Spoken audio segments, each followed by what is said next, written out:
Topic है हमारा public depth.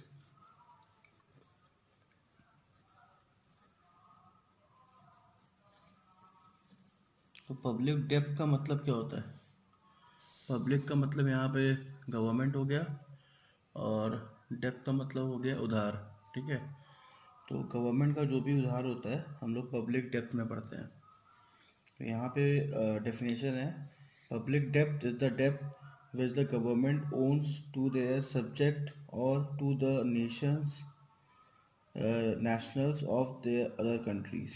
तो यहाँ पे क्या है कि जो भी उधार होता है गवर्नमेंट जिससे जिससे पैसा ली रहती है, ठीक है, अदर कंट्री से या फिर अपने कंट्री से, उसको हम लोग पब्लिक डेब्ट कहते हैं। तो इसमें एक लाइन लिखी हुई है, इन अदर वर्ड्स पब्लिक डेब्ट refers to the loan raised by the government from within the country और from the outside the country. तो यहाँ पे आपको जो टॉपिक ध्यान देना है वो ध्यान देना है कि दोनों ही जगह से, पहला हो गया विथ इन द कंट्री और दूसरा हो गया आउटसाइड द कंट्री।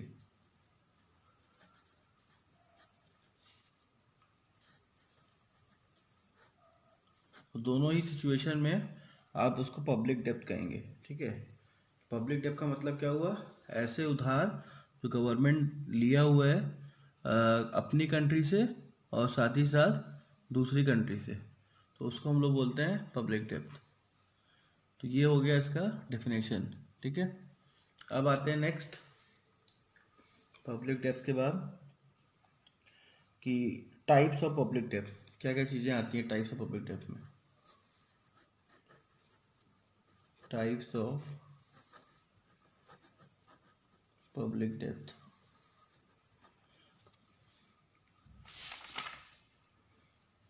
तो पहला है हमारा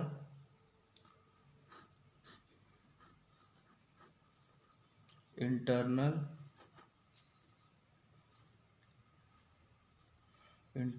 एंड एक्सटर्नल पब्लिक डेब्ट। बहुत ही जैसा इसका नाम है इंटरनल और एक्सटर्नल, वैसा इसका आंसर भी है। देखिए, इंटरनल डेब्ट रिफर्स टू द डेब्ट loan floated within the country. External debt refers to the loan taken by the government from the individual institutions or government of the foreign countries, as well as loan taken from the international financial institutions, World Bank, IMF. मतलब internal का मतलब किसी से भी internally loan ले रहा है। Internally किससे लेगा भाई? इंस्टीट्यूशन है, लोकल पीपल है, और कौन होगा? तो यहाँ पे आपका इंटरनल में इंडिविजुअल आ जाएगा और दूसरा आ जाएगा इंस्टीट्यूशन। तो गवर्नमेंट अगर इंटरनल, इंडिविजुअल और इंस्टीट्यूशन से लोन ले रही है, कैसे लेती है गवर्नमेंट लोन? ऐसा नहीं बोलेगी हमको लोन दे दो, गवर्नमेंट बॉन्ड इशू करती है। बॉन्ड इशू करती है, लोग बॉन्ड खरीदते हैं और वही क्या बोलते हैं, अगर लोन माना जाता है। फिर जब गवर्नमेंट उस बॉन्ड का पैसा वापस कर दी, मतलब आप उसने लोन रीपे कर दिया।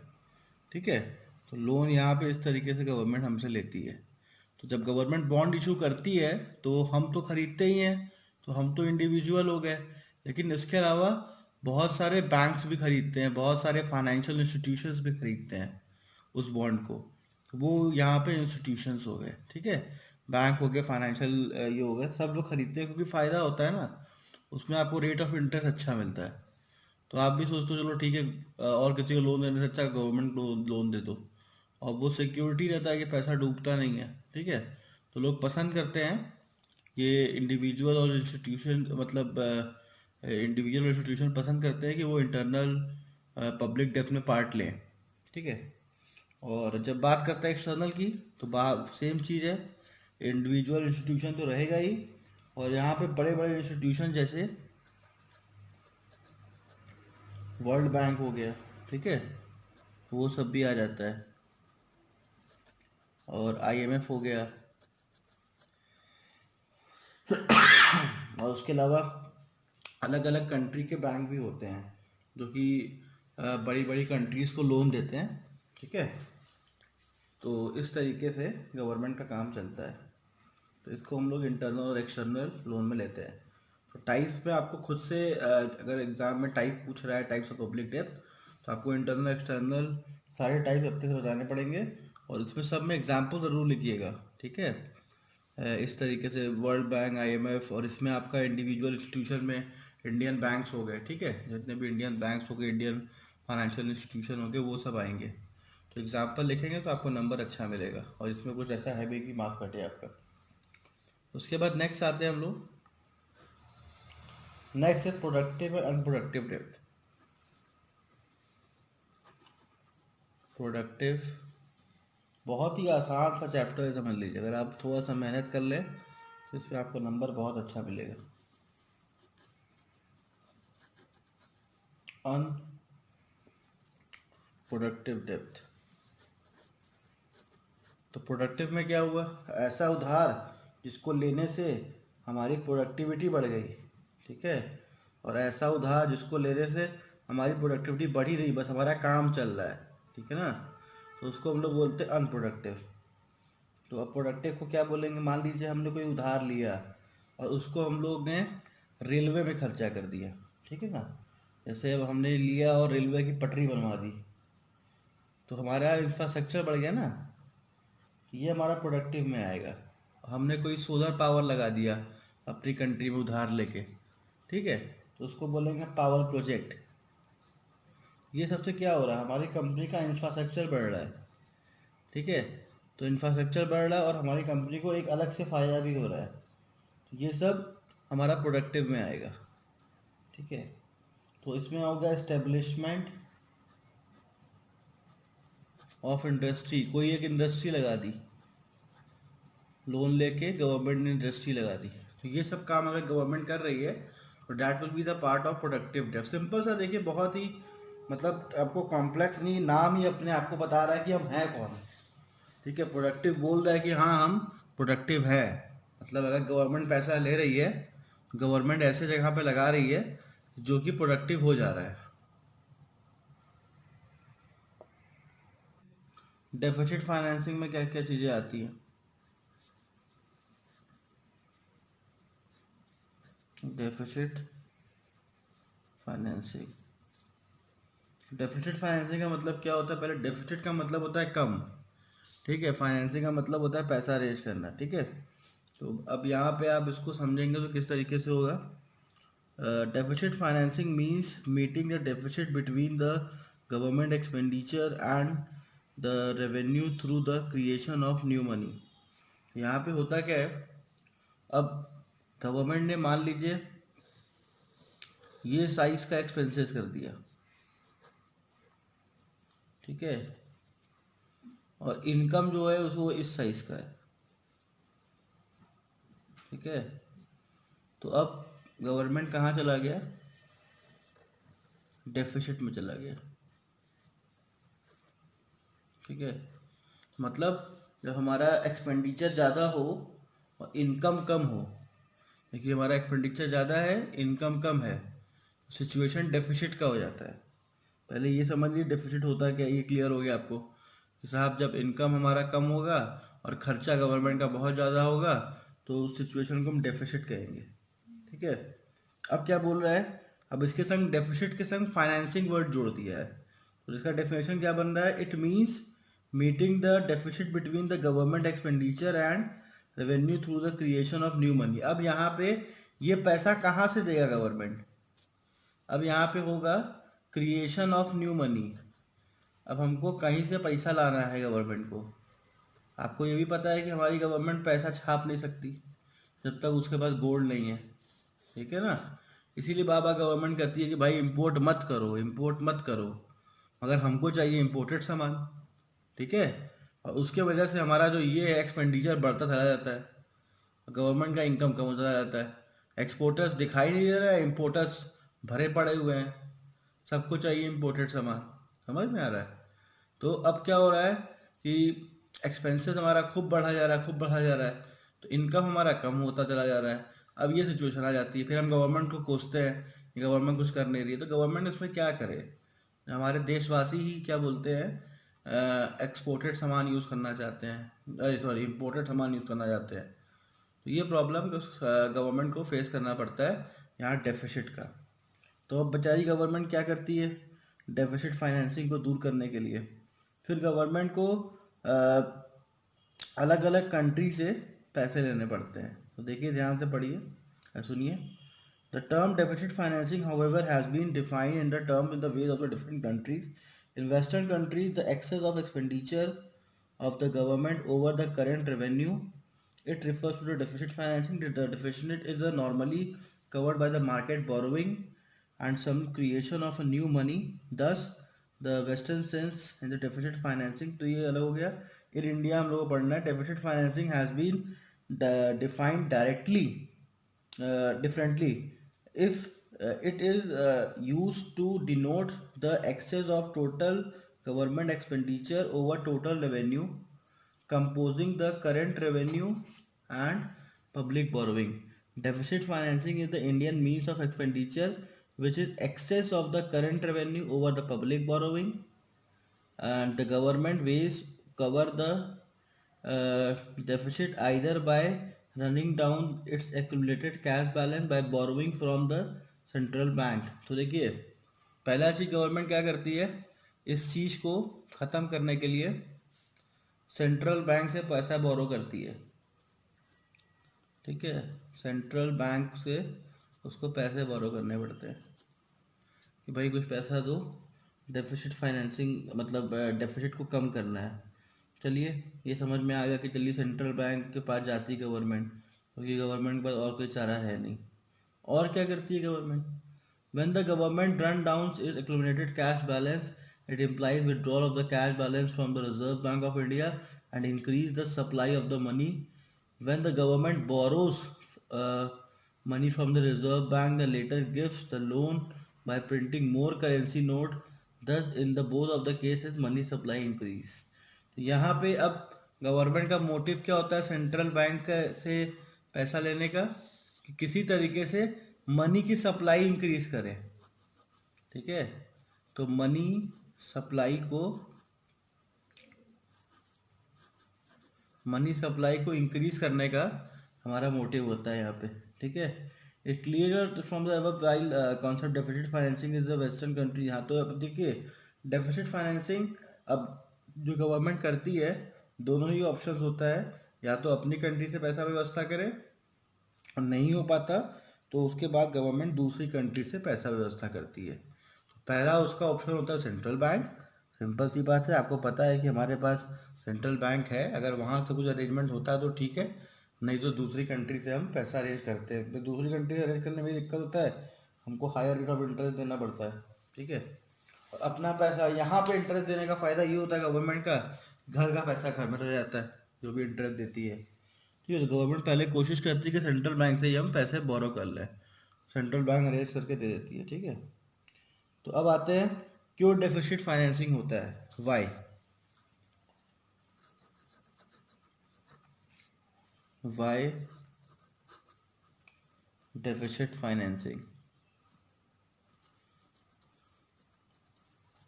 तो डेफिसिट फाइनेंसिंग का क्या मतलब ज़रूरत पड़ता है, तो पहला हमारा है डेफिसिट फाइनेंसिंग एंड वॉर।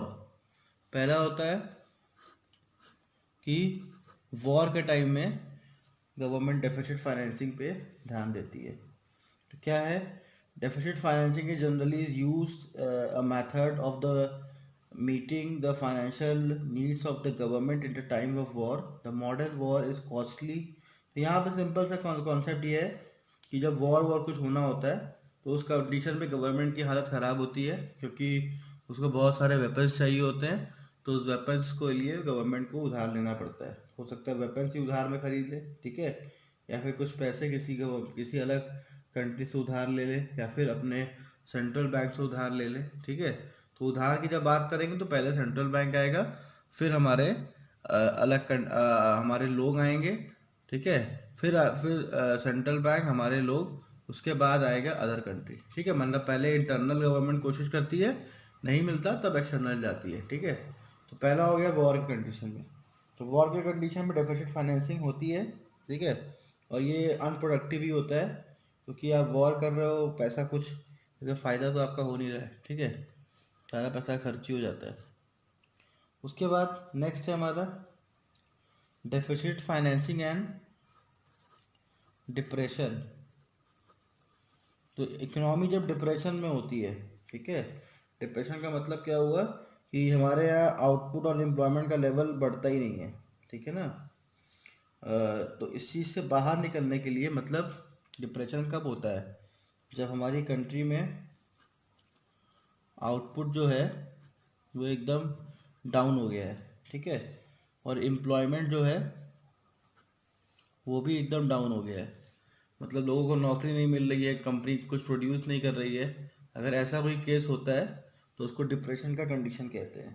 तो इस कंडीशन पे गवर्नमेंट क्या करती है, इस सब चीज़ को रिमूव करने के लिए और मार्केट में एग्रीगेट डिमांड को बढ़ाने के लिए गवर्नमेंट क्या करती है, लोन लेती है, ठीक है।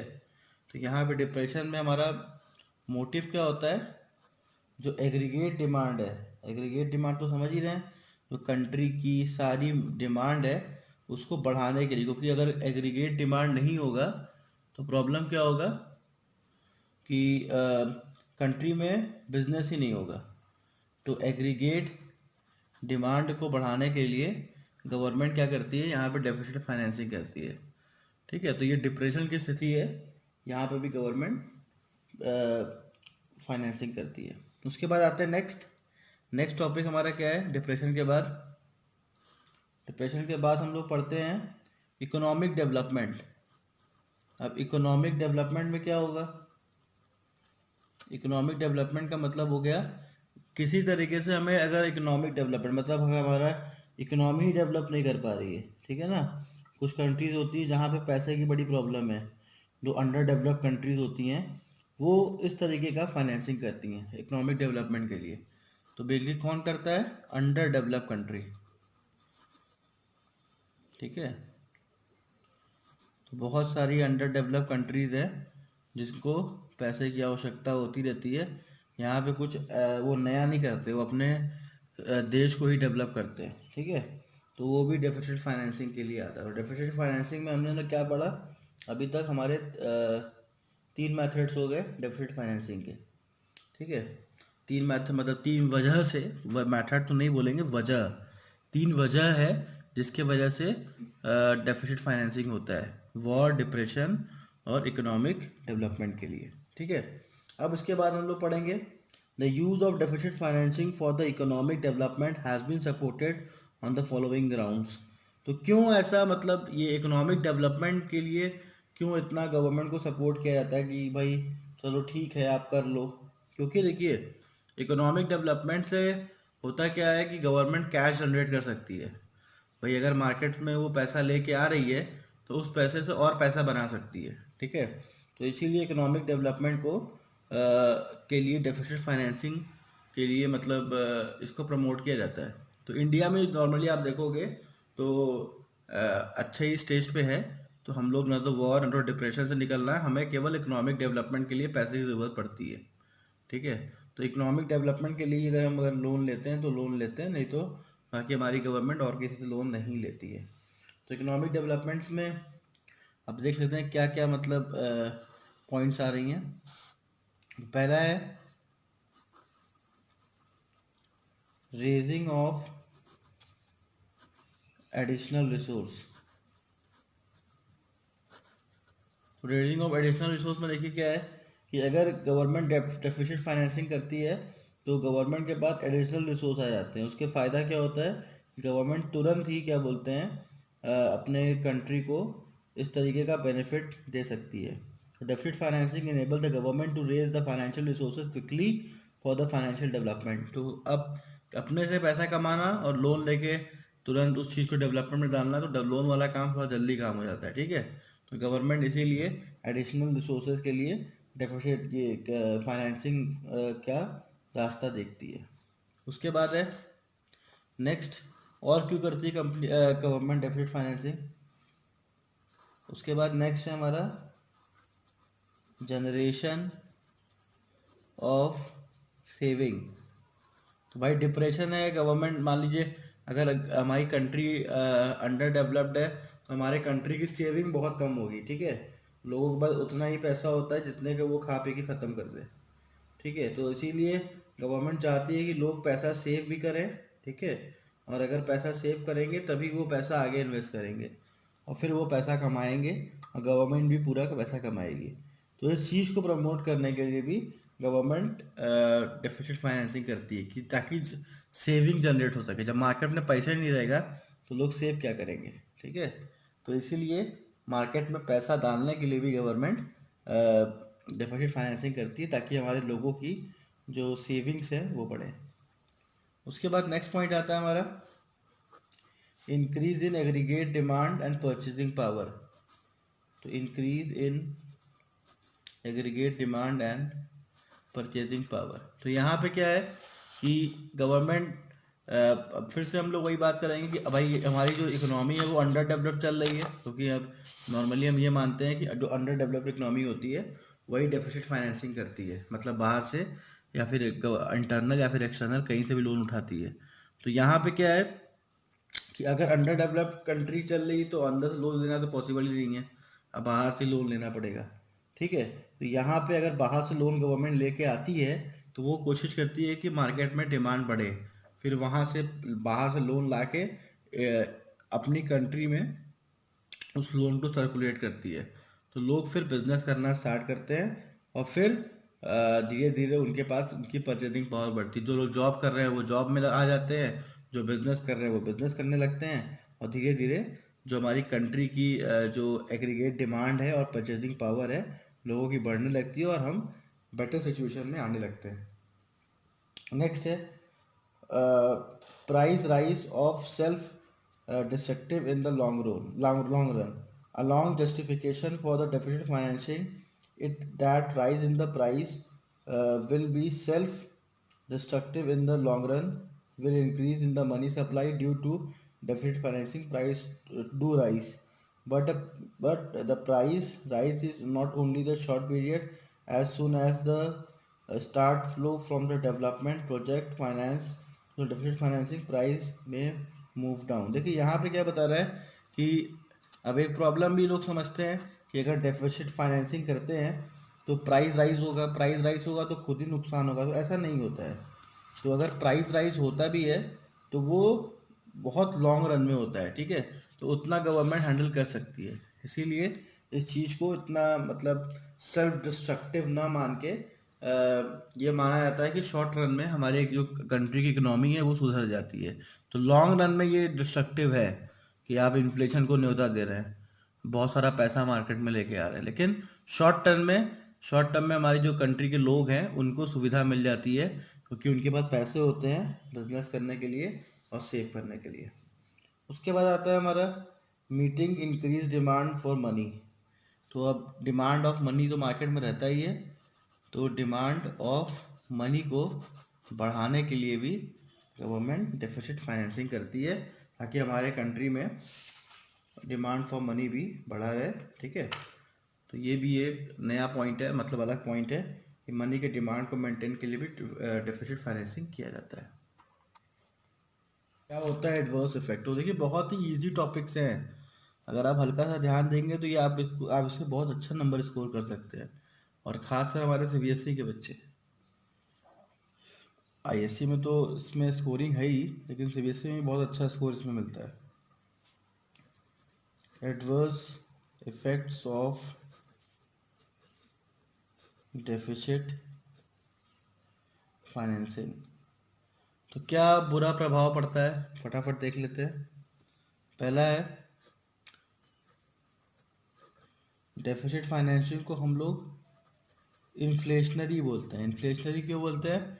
क्योंकि ऐसा देखा गया है जहाँ जहाँ डेफिसिट फाइनेंसिंग हुई है वहाँ पे इन्फ्लेशन बहुत आ गया है, ठीक है। तो ये गवर्नमेंट के देखिए बेसिकली उस पर डिपेंड करता है कि उसका तरीका क्या है फाइनेंस करने का, मतलब बहुत ज़्यादा अगर फाइनेंस कर देती है मार्केट से पैसा उठा के, मतलब दूसरी कंट्री से उठा के बहुत ज़्यादा पैसा अगर गवर्नमेंट लगा देती है और उसको सही प्रोसेस से नहीं लगाती है तो उस कंडीशन में इन्फ्लेशन की स्थिति आ जाएगी। इन्फ्लेशनरी का मतलब राइज इन प्राइस, तो राइज इन प्राइस की स्थिति आपको देखने को मिल सकती है। यहाँ पे गवर्नमेंट की ख़राब पॉलिसीज़ की वजह से ऐसा होता है। कुछ कंट्रीज़ में ऐसा देखा गया है कि गवर्नमेंट चली थी डेफिसिट फाइनेंसिंग करने, पता लगा इन्फ्लेशन ला के बैठ गई, ठीक है, फिर यहाँ पे स्थिति फिर ख़राब हो जाती है। दूसरा क्या है, unequal impact of forced saving. अब ये क्या चीज़ है, अब इसको समझते हैं। The impact of forced saving may fall more on the fixed income earners rather than on the higher income group। अब यहाँ पे क्या है कि जो हमारे फिक्स इनकम अर्नर होते हैं, अब हमारा मोटिव क्या है, हम आपको बताया थे अभी कि जब हम फाइनेंसिंग करते हैं डेफिसिट फाइनेंसिंग, तो हमारा मोटिव होता है कि भाई सबका डेवलपमेंट हो, ठीक है ना। हम चाहते हैं कि जितने भी हमारे छोटे लोग हैं, मतलब जो फिक्स इनकम कमाने वाले हैं, वो भी कुछ सेविंग करें। लेकिन यहाँ होता क्या है कि फिक्स इनकम कमाने वालों की सेविंग नहीं हो पाती। क्यों नहीं हो पाती? क्योंकि जो हमारा हाई इनकम ग्रुप है, वो क्या करता है, वो सारा पैसा दबा के बैठ जाता है, ठीक है। होता क्या है, जैसे कि डेफिसिट फाइनेंसिंग हुई, बहुत ध्यान से समझिएगा, डेफिसिट फाइनेंसिंग हुई तो बहुत सारा अब लोन गवर्नमेंट बांट रही है, ठीक है, कम रेट ऑफ इंटरेस्ट पे। तो लो रेट ऑफ इंटरेस्ट पे अगर गवर्नमेंट लोन बांट रही है, अब कंट्रीज ने, अब सॉरी कंपनीज ने क्या किया, लोन लेना शुरू कर दिया, लोन लेना शुरू कर दिया, बिजनेस बढ़ गया, ठीक है। अब कंपनीज क्या है, कंपनीज प्रॉफिट अर्न कर रही हैं, लेकिन अपने एम्प्लॉयज़ को वो फिक्स्ड इनकम ग्रुप में डाल के रखी हुई हैं, मतलब वो उनका सैलरी नहीं बढ़ा रही है। तो फिर डेफिसिट फाइनेंसिंग का ये भी नुकसान होता है कि जो अमीर हैं वो और अमीर हो जाते हैं, जो हमारे गरीब हैं बेचारे, वो गरीब ही रह जाते हैं। जो फिक्स इनकम ग्रुप है वो ग्रो नहीं कर पाता। तो ये भी एक कमी है डेफिसिट फाइनेंसिंग की, ठीक है। यहाँ पे जो बिजनेसमैन लोग हैं वो खूब पैसा बना लेते हैं, और जो हमारे नॉर्मल जो नौकरी करने वाले लोग हैं वो पैसा नहीं बना पाते, ठीक है। तो भाई सब चीज़ के फ़ायदे नुकसान है, वैसे ये भी है। उसके बाद नेक्स्ट है अनइक्वल डिस्ट्रीब्यूशन ऑफ इनकम। तो इसका मतलब क्या है, inflation rise the price has undesirable effect of the distribution of income of the country. तो वही सेम एग्जांपल जैसे ऊपर हम बता रहे थे कि जो भी हमारे फोर्स्ड, मतलब जो ऐसे लोग हैं जो केवल फिक्स इनकम कमाते हैं, उनको बेनिफिट नहीं मिलता। तो वैसे यहाँ पे भी वही सेम पॉइंट है कि यहाँ पे अनइक्वल डिस्ट्रीब्यूशन ऑफ इनकम की वजह से वो पैसा हमारे गरीब लोगों के पास नहीं पहुँच पाता, मतलब पहुँचता है बहुत कम अमाउंट में पहुँचता है, तो उससे बहुत ज़्यादा चेंज देखने को नहीं मिलता। तो अनइक्वल डिस्ट्रीब्यूशन बहुत ज़्यादा प्रमोट हो जाता है, मतलब कि अगर जो पैसा पहुंचने वाला परसेंटेज है वो इधर का 5% हो जाता है, मतलब जो जहां हमें पैसा पहुंचाना था गरीब लोगों के पास, और जो अमीर लोग हैं जो बिजनेस कर रहे हैं, जो ओनर्स है कंपनी के, उनके पास 95% पैसा पहुंच गया। तो अब यहाँ पे अनइक्वल डिस्ट्रीब्यूशन ऑफ इनकम और ज़्यादा बढ़ जाता है, ठीक है। जो पहले था, मान लीजिए हमारे यहाँ कुछ अमीर लोग थे, कुछ ज़्यादा गरीब लोग थे, तो वो चीज़ें वो मेंटेन करती हैं और वो और बढ़ जाती है, ठीक है। अगर आप बात करें अनइक्वल डिस्ट्रीब्यूशन ऑफ इनकम के पॉइंट ऑफ व्यू से, तो ये अनइक्वल डिस्ट्रीब्यूशन ऑफ इनकम जिस कंट्री में है, वहाँ पे अनइक्वल डिस्ट्रीब्यूशन और ज़्यादा इंक्रीज हो जाता है अगर हम डेफिसिट फाइनेंसिंग करते हैं तो। क्योंकि जो बिजनेसमैन लोग हैं वो लोग पैसा कमा लेते हैं, लेकिन जो सैलरी वाले हैं वो बीच में रह जाते हैं।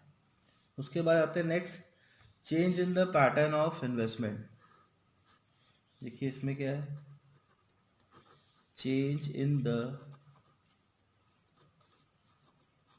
Pattern of investment. Deficit financing में leads to deterioration of investment. It may encourage those type of investment which are not desirable for developing countries, such as hoarding and speculation before inflationary rise in the price increase profitability in such activities. Investing in the real production activities like investment in purchase of machinery, equipment, etc. become less attractive Avenue of investment. अब देखिए pattern pattern के वजह से भी बहुत नुकसान होता है। मतलब जैसे अब मान लीजिए हमने डेफिसिट फाइनेंसिंग की, मान लीजिए 1,000 करोड़ रुपए, 1,000 करोड़ तो बहुत कम हो गया, 10,000 करोड़ रुपए गवर्नमेंट ने कहीं से पैसा लेके आई गवर्नमेंट, ठीक है, 10,000 करोड़ रुपए लेके आई। अब 10,000 करोड़ रुपए गवर्नमेंट ने इंडस्ट्रीज को दे दिया, तो इंडस्ट्रीज ने क्या किया, उसका खरीद लिया रॉ मटेरियल, ठीक है, रॉ मटेरियल इधर उधर से अपना अरेंज कर लिया। तो रॉ मटेरियल खरीदने से हुआ क्या, अब सस्ते में पड़ गया रॉ मटेरियल, ठीक है। अब जो कंपनीज होती हैं वो क्या करती है, सस्ते में पड़ गया तो उसका एक तरीके से स्टॉक बनाना शुरू कर देती हैं। स्टॉक बनाने का मतलब क्या हो गया, काला बाजारी शुरू, ब्लैक मार्केटिंग शुरू, ठीक है। तो इससे क्या हुआ, अब धीरे धीरे बिजनेस और ज़्यादा, जो गवर्नमेंट का ऑब्जेक्टिव था वो नहीं पूरा होता। गवर्नमेंट का ऑब्जेक्टिव होता है ओवरऑल डेवलपमेंट, ठीक है ना। गवर्नमेंट नहीं चाहती खाली एक सेक्टर डेवलप करे, गवर्नमेंट के जो डिसीजन होते हैं ओवरऑल डेवलपमेंट के ही होते हैं। लेकिन ये पैटर्न जो होता है इन्वेस्टमेंट का, वो गलत होने की वजह से ये ओवरऑल डेवलपमेंट नहीं हो पाता। तो रॉ मटेरियल तक अब बात फंस गई, और यहाँ पे जितने भी हमारे बड़े बिजनेसमैन थे वो पूरा स्टॉक लेके बैठ गए। अब वो इन्फ्लेशन बना रहे हैं मार्केट में, ठीक है, प्राइस बढ़ा रहा है, प्राइस बढ़ा रहा है, अब लोग खरीद ही नहीं पा रहे हैं, ठीक है। तो ये सब भी प्रॉब्लम्स आती हैं। तो ये सब हमारे एडवर्स इफेक्ट थे जो कि हमको देखने को मिलते हैं जब हम डेफिसिट फाइनेंसिंग करते हैं। यहाँ पे फिस्कल पॉलिसी इन एक्शन में, मतलब ऐसे कौन कौन से फिस्कल पॉलिसी गवर्नमेंट को लेनी पड़ती है, कि आपको पता ही फिस्कल पॉलिसी क्या होता है। गवर्नमेंट के इनकम और एक्सपेंडिचर्स का जो पूरा डिटेल होता है वो फिस्कल पॉलिसी में गवर्नमेंट डिसीजन लेती है, ठीक है ना। कैसे गवर्नमेंट को पूरा खर्चा करना है, कैसे गवर्नमेंट को पूरा इनकम जनरेट करना है, वो सब चीज़ें होती है। तो अब यहाँ पे हम लोग पढ़ेंगे कि ऐसे कौन कौन से मेजर्स गवर्नमेंट लेती है जब उसको इन्फ्लेशन को कंट्रोल करना होता है, ठीक है, स्टेबिलिटी लानी होती है, ग्रोथ लाना होता है। तो अलग अलग कंडीशंस यहाँ पे है। तो fiscal policy has been extremely use in it all countries in controlling the inflation and bringing the about the economic stability. तो अब कंट्री में क्या क्या चाहिए समझ लीजिए। कंट्री में ज़रूरत है हमें स्टेबिलिटी की, कि हमारा जो कंट्री है वो स्टेबल रहे, पहले प्राइस बहुत ज़्यादा फ्लक्चुएट ना करे। दूसरा क्या चाहिए, हमारी कंट्री ग्रो करे, तो ग्रोथ भी चाहिए, ठीक है। उसके बाद इक्विटी भी चाहिए। तो ये सब चीज़ों के लिए गवर्नमेंट फिजिकल पॉलिसी लेके आती है ताकि इन तीनों चीज़ों पे फोकस किया जा सके, ठीक है। तो इन तीन चीज़ों पे गवर्नमेंट फोकस करती है जब गवर्नमेंट कोई फिजिकल पॉलिसी डिज़ाइन करती है। तो आपको ये कीवर्ड्स याद रखने हैं, स्टेबिलिटी, ग्रोथ एंड इक्विटी। जब भी फिजिकल पॉलिसी का कोई भी क्वेश्चन आ रहा है कि फिजिकल पॉलिसी क्यों किया जा रहा है, क्यों मतलब बनाया जा रहा है, गवर्नमेंट क्यों बनाती है, तो आप ये पॉइंट इसमें लिख सकते हैं कि स्टेबिलिटी मेंटेन करने के लिए, ग्रोथ मेंटेन करने के लिए और इक्विटी मेंटेन करने के लिए गवर्नमेंट ऐसा करती है। तो पहला हम लोग आते हैं, पहला हेडिंग हम लोग पढ़ेंगे fiscal policy to control inflation, ठीक है।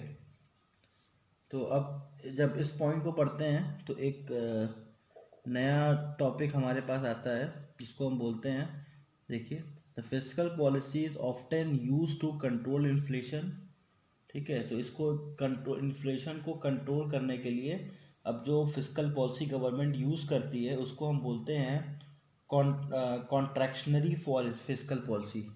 तो एक नया वर्ड आपके पास आ गया, कॉन्ट्रैक्शनरी फिजिकल पॉलिसी। तो स्पेलिंग क्या है इसकी, कॉन्ट्रैक्शनरी। ये अलग से क्वेश्चन आ सकता है, डिफाइन कॉन्ट्रैक्शनरी फिस्कल पॉलिसी। तो होता क्या है, इसी का पार्ट होता है इन्फ्लेशन कंट्रोल करने के लिए जो मैथड्स होते हैं। तो contractionary fiscal policy is the policy to reduce the government expenditure and increase the government revenue. मतलब यहाँ पे जो एक्सपेंसेस है उसको छोटा सा करना होता है और जो इनकम है वो बढ़ाना होता है। मतलब यहाँ एक्सपेंडिचर रिड्यूस कर रहे हैं और रेवेन्यू जो है, जो गवर्नमेंट के पास पैसे आ रहे हैं उसको बढ़ाने की यहाँ पे अलग अलग मेथड्स होते हैं, ठीक है। तो इस डायग्राम से आपको समझ में आ रहा है क्या होता है कॉन्ट्रैक्शनरी फिस्कल पॉलिसी। यहाँ पे हमारा जो पूरा एफर्ट होता है एक्सपेंसेस को इतना करना होता है और रेवेन्यू को इतना करना होता है, ठीक है। ढेर सारा रेवेन्यू हम कमाए, भाई एक्सपेंसेस खत्म तो नहीं कर सकते ना, एक्सपेंसेस तो करना ही पड़ेगा। हम ये मान लें कि हम खर्चा ख़त्म कर देंगे तो ऐसा तो पॉसिबल ही नहीं है, ठीक है। तो ये हमारा कॉन्ट्रैक्शनरी पॉलिसी में आता है। अब इसमें गवर्नमेंट करती क्या है, ये कैसे इस चीज़ को करती है, मतलब the operation of the anti inflationary contractionary fiscal policy through the various tools explain below. तो अलग अलग टूल्स गवर्नमेंट लगाती है इसमें। क्या क्या होता है, पहला होता है टैक्सेशन, दूसरा होता है पब्लिक एक्सपेंडिचर, तीसरा होता है पब्लिक बोरोइंग। तो ये सब टूल्स है जो गवर्नमेंट यूज़ करती है अपने कॉन्ट्रैक्शनरी फिस्कल पॉलिसी में। तो कॉन्ट्रैक्शनरी फिस्कल पॉलिसी लॉ में भी पूछ सकता है, तो आपको उसमें बताना पड़ेगा कौन कौन से टूल्स गवर्नमेंट यूज़ करती है। टैक्सेशन यूज़ करती है, पब्लिक एक्सपेंडिचर करती है और पब्लिक बोरोइंग, ये सब टूल्स हैं जो कि गवर्नमेंट यूज़ करती है।